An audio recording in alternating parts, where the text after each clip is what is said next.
Hello and welcome to India Today. We all know that Me Too is a movement that gave voice to many sexual violence survivors, to many sexual harassment survivors, and it trickled down to India as well. And one person who faced accusations at that time was Sajid Khan, the film director.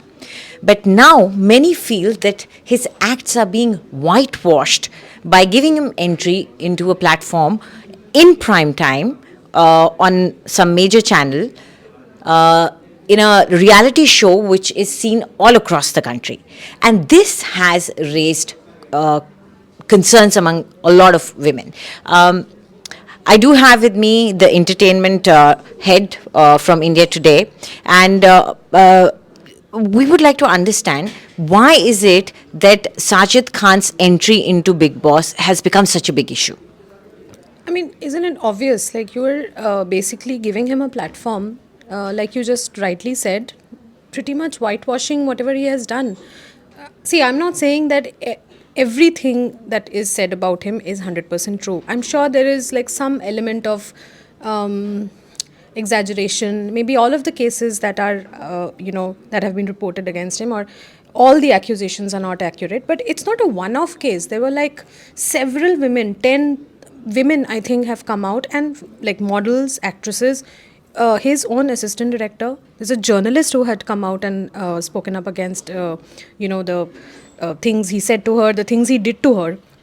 So it's not like only one woman has said and then you are just like giving him a benefit of doubt.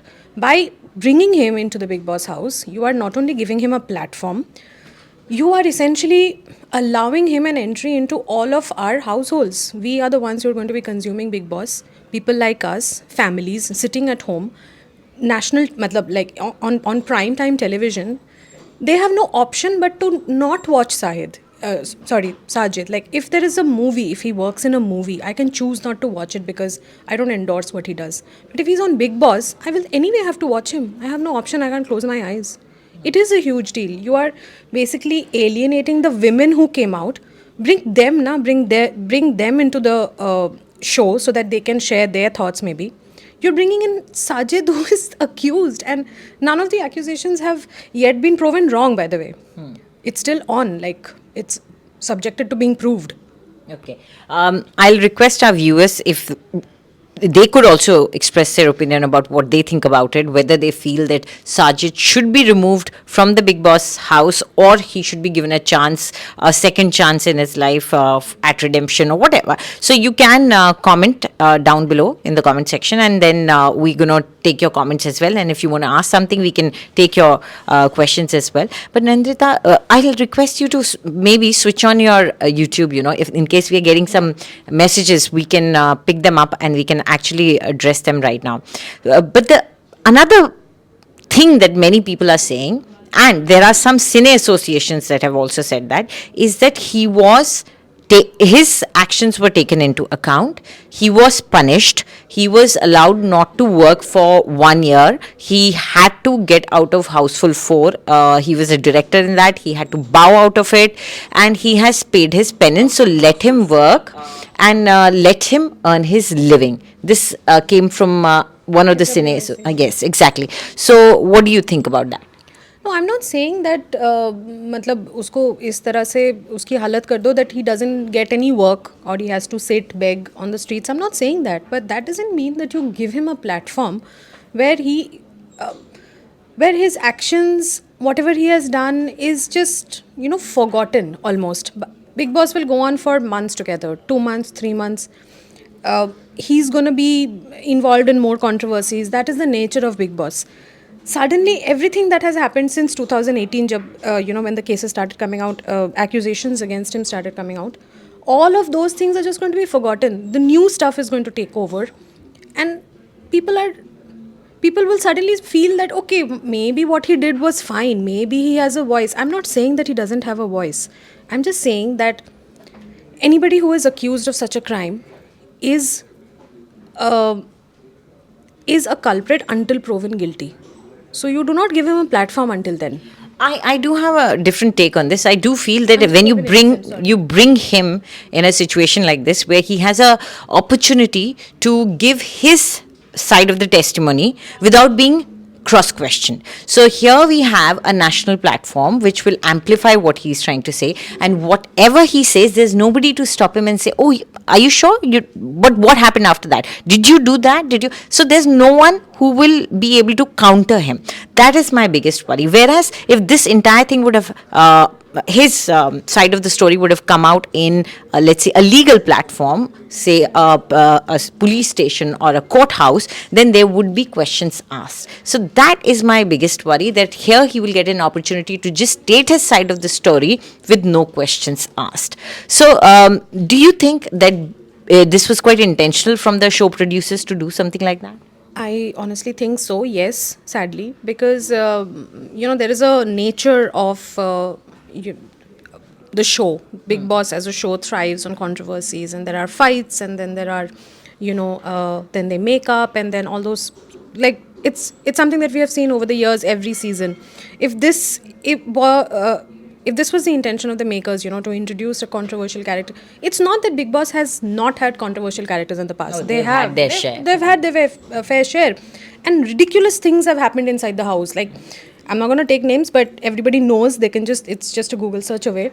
People have thrown pee at each other. They've done, it has happened, and they've been thrown out of the house after that. So when the platform, the show itself is so volatile, it's so like pro controversy, how hungry can you be for more publicity to bring in this ki isse to definitely hits milenge, isse to definitely masala milega? I think it's like really below the belt. I think there's no thought that was put behind this thought, as in no feminine thought was definitely had gone into it. If the team, they had some women, probably they didn't raise their voice. Anyway, we have some people commenting over here. We do have Ankita commenting, is Bollywood normalizing sexual abuse? So that is also a big question, because I would like to ask you, all that Me Too movement that we saw in the Bollywood also, did any of those accused suffer any consequences eventually? Apart from that 1 or 2 years of hiatus from working, some permanent reprimand or some permanent punishment that, or a legitimate punishment which is valid to the kind of accusation they went through? No, I don't think so. It also coincided with the COVID break. So even if they were, so like in case of Sajid Khan, that's one of the arguments that FWIC, made, that he was out of work. He was like basically banned from directing films. But that happened during COVID time. Anyway, every shoots were suspended and people were at home. So that was not really like a punishment. That Nothing, was like more like a community ban that everybody was going everybody through. Had to anyway do it. He was just unka like punishment phase usme nikal gaya. But nothing actually materialized. Like, there are so many other accused men who are, working. So many of these accusations, the weight, like you said, initially 1-2 months people kept talking about it, and then that wave also died down. People's attention, general public's attention, moved to other stuff. And it was forgotten, not just in India, I think internationally also. It's slowly diluted. I'm not saying that it's forgotten, but it certainly diluted, certainly went away from people's, conscious regular memory. I do feel that one particular case, which is probably the mother of all cases, is the Harvey Weinstein case. And somehow American authorities have managed to build a case against him. And because they had so many testimonies, it could not be ignored anymore. That is something that we have seen where a perpetrator has been brought to justice. But the big question is, none of these people who were accused faced trial. There was no legitimate case that was ever built up against them. And that is something which is often raised by people who say that the Me Too movement was just a social media movement, and then there was nothing that happened on the ground. They always say, why didn't these women go and file an FIR? This is a common grouse we hear from a lot of men and some women as well. It's a lot of people. Why did the women not raise their voice earlier? Why did they not file a complaint? Why did they not make their whatever they went through, make it aware, like reveal it earlier? ये सब तो हमें तब पता चलता अगर at least in Sajid Khan's case if we had given those women, at least one of those women, the platform to come into Bigg Boss and say कि actually उनको इतना time क्यों लगा to come out. You are not doing that. This is just like, if we look at it in a microcosm, this is what is happening with the entire movement in India and across the world. The people who are accused, they are constantly being like, they're getting back to work, they're getting their opportunity. And here we have a Tanushi Datta who is saying that she still receives death threats. Like today in the morning, or I think yesterday, even what's her name? The Swati Maliwal? Swati Maliwal, she has received death threats as well and rape threats as well. What is the need for that?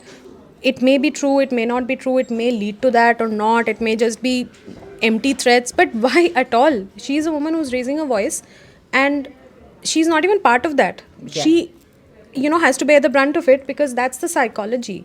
Women should.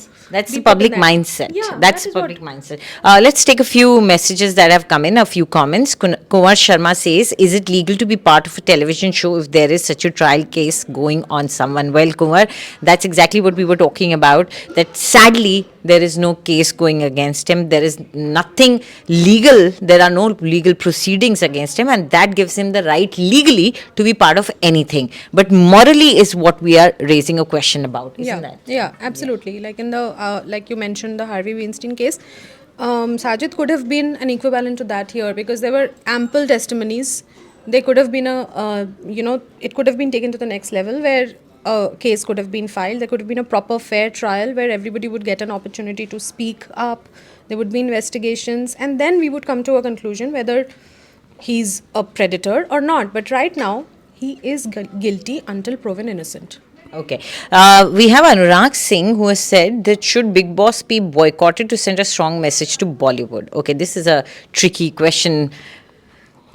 Yeah, I mean, in any case, it seems like boycotting something has become a very easy thing. It's very easily done. Every morning you wake up, Twitter is boycotting something or the other. That's really not the answer, though. We can do it. We can express our, our dislike towards what is happening.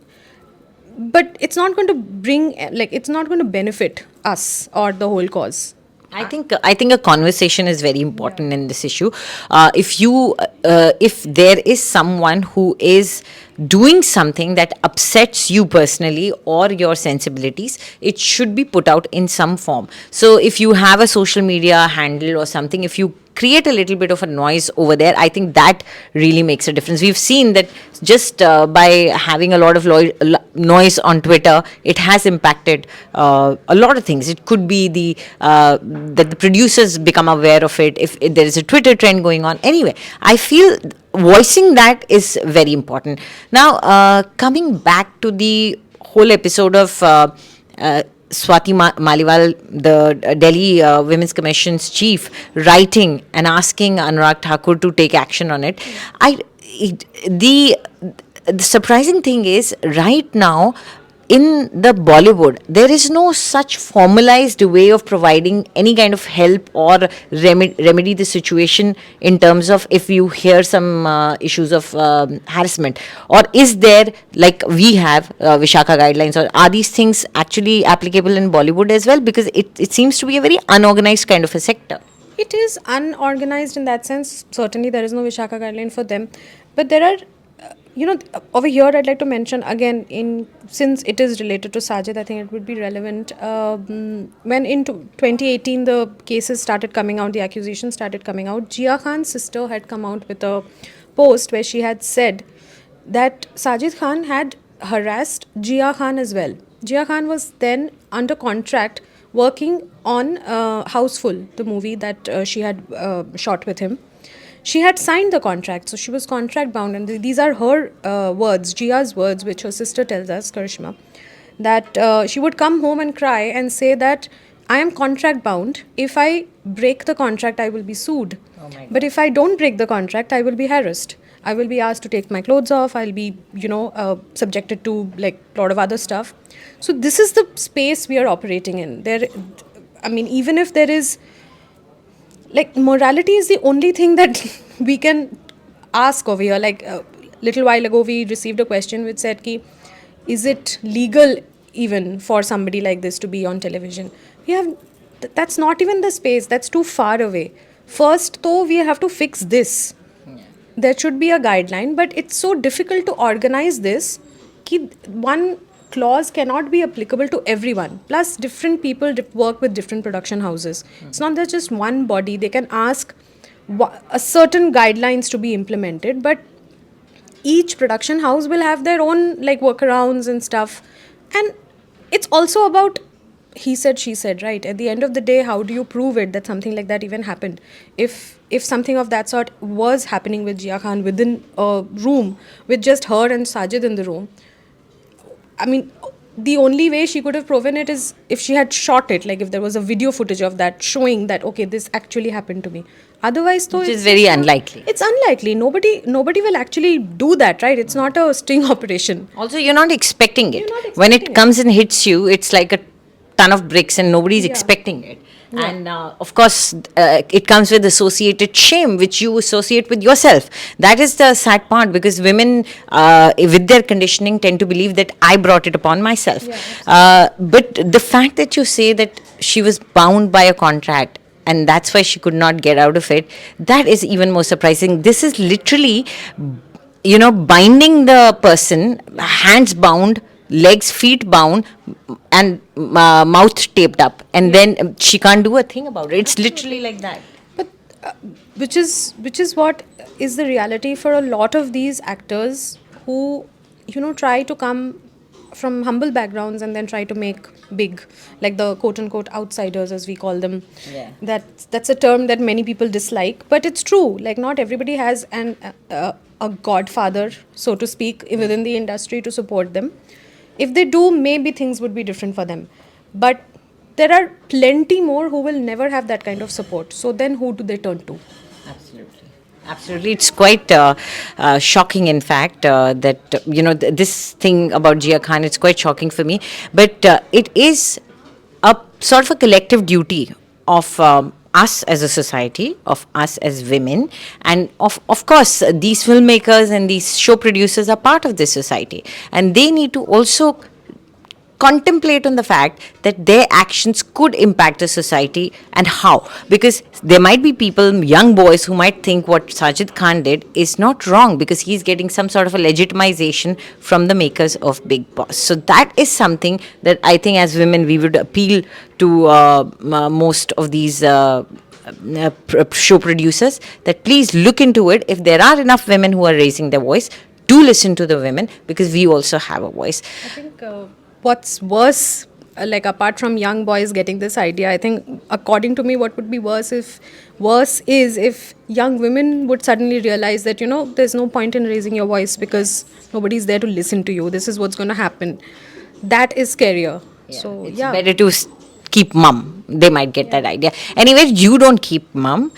Comment and tell us what you think about it. There's a poll down there. Tell us what you think about it. And also like and subscribe India Today.